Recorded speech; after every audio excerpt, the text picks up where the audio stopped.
Hello good morning. आज हम पढ़ेंगे प्रोनाउन। प्रोनाउन का पार्ट 1 है। इसमें टाइप ऑफ प्रोनाउन कवर करेंगे। पर्सनल प्रोनाउन टाइप 1 जो है उसको भी कवर करेंगे। तो आगे बढ़ें। प्रोनाउन होता क्या है? प्रोनाउन के लिए सबसे पहले मैं एग्जांपल देखना चाहूँगा। जैसे यहाँ लिखा है Radha is a beautiful girl. Radha कैसी है? एक सुंदर लड़की है। फिर लिखा है आगे राधा हैज़ 2 ब्रदर्स, यानी कि उसके 2 भाई हैं, एंड 2 सिस्टर्स, और उसकी 2 बहन है। नेक्स्ट वर्ड क्या बोलता है? Radha's father is a farmer. उसके पिताजी क्या है? किसान है। अब राधा बार बार वर्ड यूज़ हो रहा है, यानी कि नाउन को बार बार वर्ड को यूज़ नहीं कर सकते किसी सेंटेंस में। इसके रिपीटेशन को रोकने के लिए हम प्रोनाउन यूज़ करते हैं। अब राधा का प्रोनाउन क्या होगा? राधा एक लड़की है, सिंगल लड़की है, उस टाइम उसके लिए सी यूज हो जाएगा। जब सेंटेंस को आगे बढ़ाएंगे, सेकंड स्टेज में लेके जाएंगे, उस टाइम सी को दोबारा यूज नहीं कर सकते, यानी कि इसका सब्जेक्ट का ऑब्जेक्ट यूज करेंगे। ऑब्जेक्ट इसका क्या होगा? हर। तो हर यूज करेंगे। तब सेंटेंस कहाँ से सही होगा? Radha is a beautiful girl, she has 2 brothers and 2 sisters. फिर उसके बाद सी यूज नहीं करेंगे, अब करेंगे her. Her father is a farmer, यानी कि इसके पिता कौन है? एक किसान है। तो मेरे हिसाब से आपको समझ में आया होगा कि प्रोनाउन है क्या। यानी कि इंस्टीट्यूट ऑफ नाउन, यानी कि नाउन के रिपीटेशन को रोकने के लिए जो शब्द यूज किया जाएगा उसे हम प्रोनाउन बोलेंगे। सेम यहाँ पर लिखा हुआ है डेफिनेशन में, इंस्टीट्यूट ऑफ नाउन, जो नाउन के स्थान पर यूज किए जाए उसे क्या बोलेंगे? Pronoun. Pronoun is a word, यानी कि दूसरी डेफिनेशन में हम देख रहे हैं, pronoun is a word which is use to check the repetition of noun. यानी कि किसको चेक करने के लिए? रिपीटेशन, यानी कि बार बार नाउन को आने से रोकने के लिए प्रोनाउन का यूज करेंगे। यहाँ पे हमने और लिखा है the repetition of a noun makes a language absurd and leads some serious error. यानी कि अगर हम रिपीटेशन करेंगे नाउन का बार बार, तब क्या होगा? जो सेंटेंस की लैंग्वेज है absurd हो जाएगी, यानी कि भाषा शैली क्या हो जाएगी? खराब। हिंदी में लिखा हुआ है यहाँ पे। तो भाषा शैली को ख़राब होने से बचाने के लिए हम प्रोनाउन का यूज़ करते हैं जनरली। तो ये थी प्रोनाउन के बारे में बातचीत। अब प्रोनाउन कितने टाइप के होते हैं वो यहाँ पे मेंशन किए हुए हैं। 10 टाइप के होते हैं। पहला पर्सनल, यानी कि पुरुषवाचक। दूसरा डोमेस्ट्रेटिव। तीसरा इंडेफिनिट। चौथा इंट्रोगेटिव। पांचवा पजेसिव। छठवा रिलेशन, यानी कि रिलेटिव। और सातवां रेसिप्रोकल। एंड आठवां डिस्ट्रीब्यूटिव। एंड नौवां रिफ्लेक्टिव। और 10वां लास्ट एम्फेटिक। ठीक है, तो ये 10 प्रोनाउन होंगे। इनके बारे में अलग अलग हम तरीके से पढ़ेंगे। प्रोनाउन के टाइप पढ़ने से पहले प्रोनाउन के वर्ड समझने पड़ेंगे, यानी कि first person, second person and third person. जैसा कि नाउन में हमने पढ़ा था, फर्स्ट पर्सन में आई एंड वी होता है, सेकंड पर्सन में यू होता है, एंड थर्ड पर्सन में दे और किसी का नाम। यानी कि जब मैं अपने बारे में और हमारे बारे में बात करूं तब क्या होगा? First person. जब तुम्हारे बारे में बात करूँ, यानी तुमसे बात कर रहा हूँ, तब वो तुम हो जाओगे सेकंड पर्सन। जब उनके बारे में, यानी कि किसी तीसरे व्यक्ति के बारे में बात की जाए, तब हो जाएंगे थर्ड पर्सन। तो पर्सन के बारे में आपको डिटेल में पढ़ने के लिए नाउन में मिलेगा। नाउन में जाके आप पर्सन को पढ़ लें। अब पर्सन की बात की जाए तो पर्सनल प्रोनाउन क्या बोला जाएगा? I, we, you, she, he, it and they personal pronoun की कैटेगरी में आते हैं। अब इसका रूल क्या है, यानी कि लिखे कैसे जाएंगे? जब प्रोनाउन एक से अधिक, यानी कि 2 या 3 या उससे अधिक प्रोनाउन एक साथ एक ही सेंटेंस में आए, उस टाइम क्या करेंगे? हम उसके लिए एक रूल बनाएंगे। उस रूल के हिसाब से प्रोनाउन को पढ़ेंगे। देख लेते हैं। अगर 3 सिंगुलर प्रोनाउन आए, क्या है? सिंगुलर, यानी कि एक वचन प्रोनाउन 3 एक साथ एक ही सेंटेंस में आए, तो सबसे पहले 2 पर्सन, फिर 3 पर्सन और फिर पहले पर्सन को लिखा जाएगा। यानी कि रूल रहेगा 2, 3 एंड 1, जो कि मैंने यहाँ पे फॉर्मूले के रूप में दिया हुआ है। सेकंड पर्सन पहले आएगा, थर्ड पर्सन उसके बाद आएगा और फर्स्ट पर्सन उसके बाद। आप यूँ समझ लीजिए, किसी सेंटेंस में अगर मैं अपने, तुम्हारे और उनके बारे में, यानी कि तीसरे पर्सन के बारे में बात कर रहा हूँ, तो पहले सबसे पहले मैं तुमको प्रायोरिटी दूंगा, यानी कि तुम सबसे पहले आओगे, वे उसके बाद आएंगे, यानी कि तीसरा पर्सन वो बाद में आएगा, यानी कि तुम्हारे बाद आएगा, और फर्स्ट पर्सन यानी कि मैं अपनी बात सबसे बाद में करूँगा। तो यहाँ पे क्लियर हुआ होगा आपको कि second person, third person and first person क्या है। और इसका रूल क्या बन गया 2 3 1, यानी कि सेकंड, थर्ड एंड फर्स्ट। यानी कि जब कोई सेंटेंस आए तब सेकंड पर्सन को फर्स्ट लिखेंगे और थर्ड पर्सन को सेकंड एंड फर्स्ट पर्सन को थर्ड। अब उसके साथ जो सहायक क्रिया लगेगी यानी कि जो वर्ब लगेगी वो कैसे लगेगी, एग्जाम्पल में समझ लेते हैं। अब यहाँ पे एक और रूल दिया हुआ है, पहले इसको देख लें। रूल क्या है, ही एंड आई। ही मतलब कौन है, वह, और आई यानी कि थर्ड पर्सन हो गया एंड फर्स्ट पर्सन हो गया। सही है रूल, यानी कि थर्ड पहले आएगा, फर्स्ट बाद में आएगा। यहाँ पे यू एंड ही यानी कि यू पर्सन हो गया और ही थर्ड पर्सन, यानी कि ये भी रूल सही है।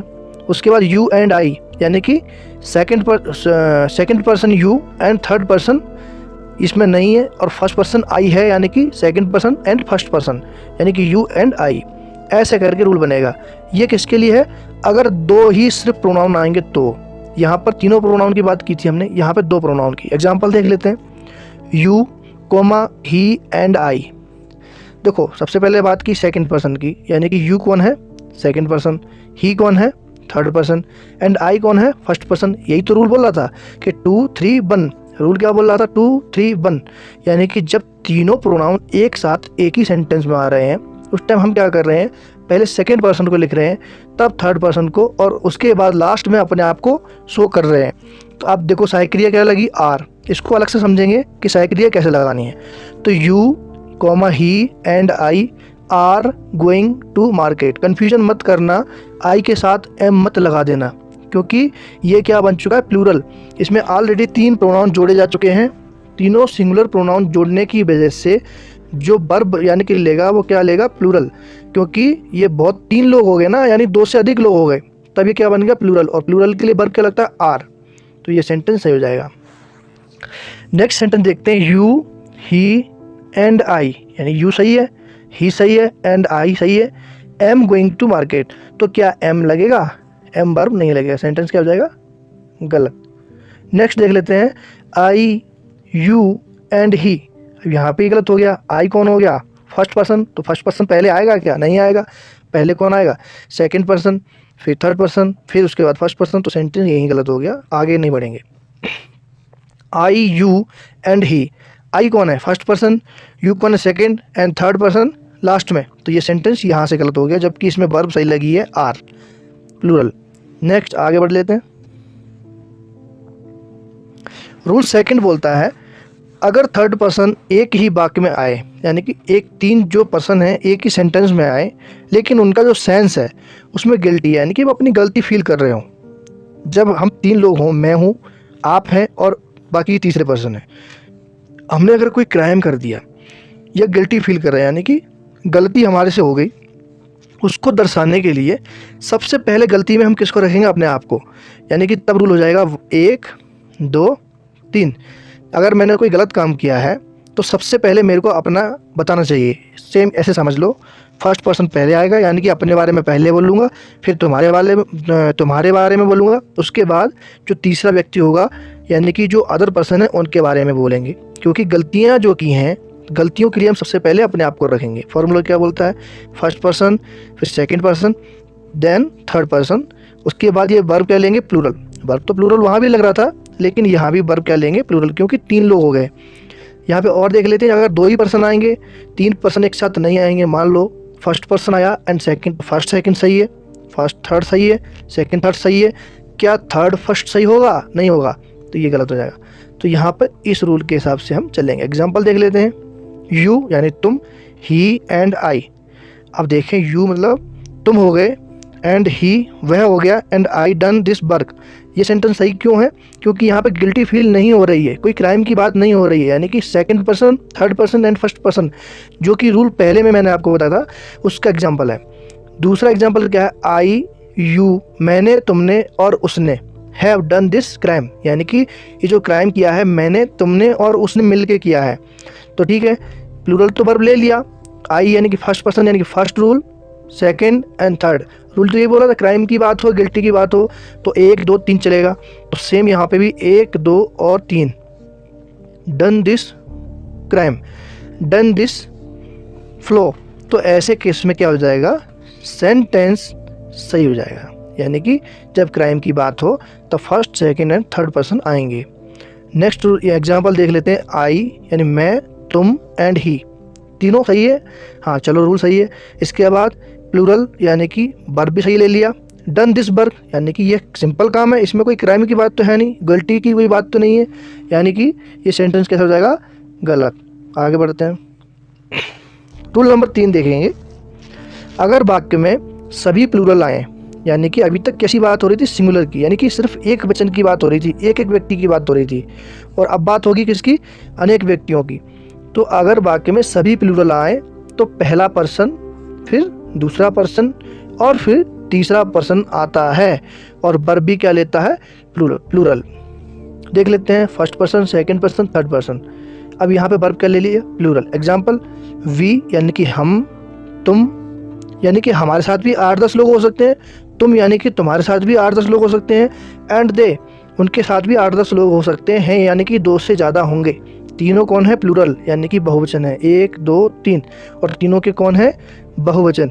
ऐसे में 1 2 3 वाला रूल, यानी कि फर्स्ट पर्सन पहले, सेकंड पर्सन बाद में, एंड थर्ड पर्सन लास्ट में। तो यहाँ पर वर्ब क्या ले लेगा, प्लूरल। तो 3 रूल हुए।